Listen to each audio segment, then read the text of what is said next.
Luxury brand Michael course আর কোচের একীভূতকরণ ঠেকাতে মামলা করেছে যুক্তরাষ্ট্রের ফেডারেল ট্রেড কমিশন। $850 কোটি মাইকেল কোর্সের মূল কোম্পানি ক্যাপটিকে কিনে নেওয়ার চুক্তি করতে যাচ্ছিল কোচের মূল company tapestry. Federal trade commission বলছে এই চুক্তি লাক্সারি পণ্যের দাম বাড়িয়ে দেবে, অসম প্রতিযোগিতা তৈরি করবে ব্র্যান্ডগুলোর মধ্যে, যার প্রভাবে ক্ষতিগ্রস্ত হবে ক্রেতারা। ডেস্ক রিপোর্টে বিস্তারিত। ওয়ালটন ফ্রিজ কিনে অনেকের মতো আপনিও হয়ে যেতে পারেন মিলেনিয়াল।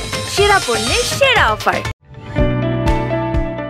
মাইকেল কোর্স যুক্তরাষ্ট্রের জনপ্রিয় luxury fashion brand. Designer handbag, পোশাক আর অ্যাক্সেসরিজের জন্য বিশ্বজুড়ে জনপ্রিয় নাম মাইকেল কোর্স।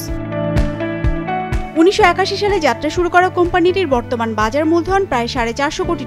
এই কোম্পানিটিকে কিনে নিতে চাইছে যুক্তরাষ্ট্রের আরেক লাক্সারি ব্র্যান্ড কোচ $850 কোটি। অর্থাৎ মাইকেল কোর্সের মূল কোম্পানি ক্যাপটিকে কিনে নেওয়ার চুক্তি করতে যাচ্ছে কোচের মূল কোম্পানি ট্যাপেস্ট্রি।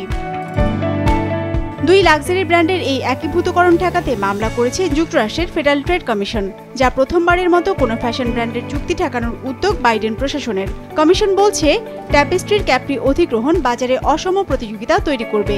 দুই ব্র্যান্ডের একীভূতকরণ বিলাসবহুল খাতে সাশ্রয়ী মূল্যের হ্যান্ডব্যাগ এবং অ্যাক্সেসরিজের দাম বাড়িয়ে দেবে, যা ক্ষতিগ্রস্ত করবে ভোক্তাদের। একই সঙ্গে একীভূতকরণের প্রভাবে বিপুল সংখ্যক কর্মী চাকরি হারাতে পারে বলেও শঙ্কা জানিয়েছে কমিশন।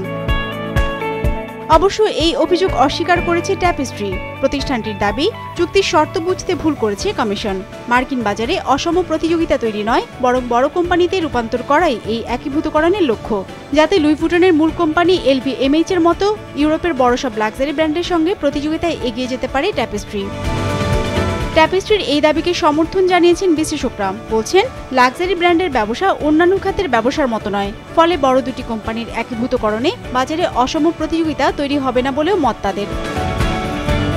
যুক্তরাষ্ট্র নিষেধাজ্ঞা দিলেও ট্যাপেস্ট্রি এবং ক্যাপটি একীভূতকরণ চুক্তিকে ইতোমধ্যে অনুমোদন দিয়েছে ইউরোপীয় ইউনিয়ন এবং জাপান।